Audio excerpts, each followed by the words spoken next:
طبیبان بیمارخانه ناحیوی رقم 2 جماعت دهاتی یاوه ناحیه باباجان غفروف از روز مادر تجلیل نمودند و این مناسبت در تالار بیمارخانه چاره‌بینی ادانه تحت عنوان زن آینه حسن زندگی برگزار گردید. در آغاز سردختری بیمارخانه اینام براتوف از روز بزرگداشت مادر سخن کرد. وی تمام زنان دختر و همشیره‌های طب را به مناسبت عید بانوان تبریک نمود. چون در عرفه تجلیل روز مادر قرار داریم، همه زنان بانوان ساحه را بایدشان شادباشی گفته به شمایان تن صحت، عمری دراز، پربرکات، بخت سعادت، خانه آباد و روزگار شاد و به کارهایتان بربرنی ها تمنا می‌نماییم. در چاره‌بینی ادانه مهمانان استاد دانشگاه دولتی حقوق بیزنس و سیاست تاجیکستان اسلام کریموف و طبیبان فعال بیمارخانه اشتراک داشتند. تاکید گردید که تجلیل روز مادران به فرارسی روزهای اول بهار راست آمده است و همه ساله در کشور به این مناسبت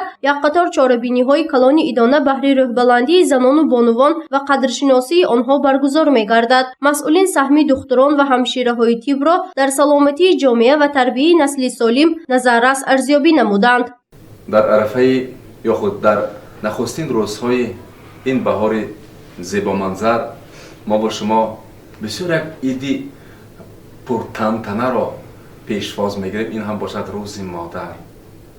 چقدر اید برای ایدی که برای همه مقدس است، زیرا مادران رسالت خداوندی بر دوش میگیرند در روی زمین و سبب پایندگی خود ابدیت عالم نیز مادران هستند. در بیمارخانه ناحیوی رقم 2 جماعت دهاتی یاوه ناحیه باباجان غفروف در عموم 170 نفر کار و فعالیت میکنند که از آنها 17 نفر دختر و بیش از 70 نفرشان را همشیره‌های طب تشکیل میدهند. همچنین به مناسبت روز مادر تبریکات اجرا کننده وظیفه رئیس ناحیه باباجان غفروف سفربک دولتزاده به سهم دختران رسانیده شد.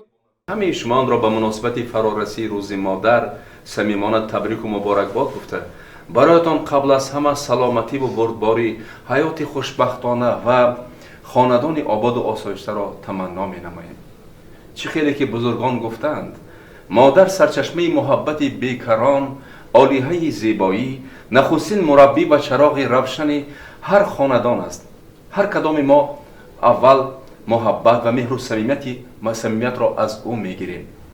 در جنبسته چاره‌بینی به یک قطار دختران و همشیره‌های طب که دوام سال فعالناکی نشان دادند از جانب سردختری بیمارخانه با افتخارنامه و تحفه‌های خاطروی قدردانی شدند. گزارش فرزانه شمسی و نسیم رحیموف برای برنامه اطلاعاتی خبر.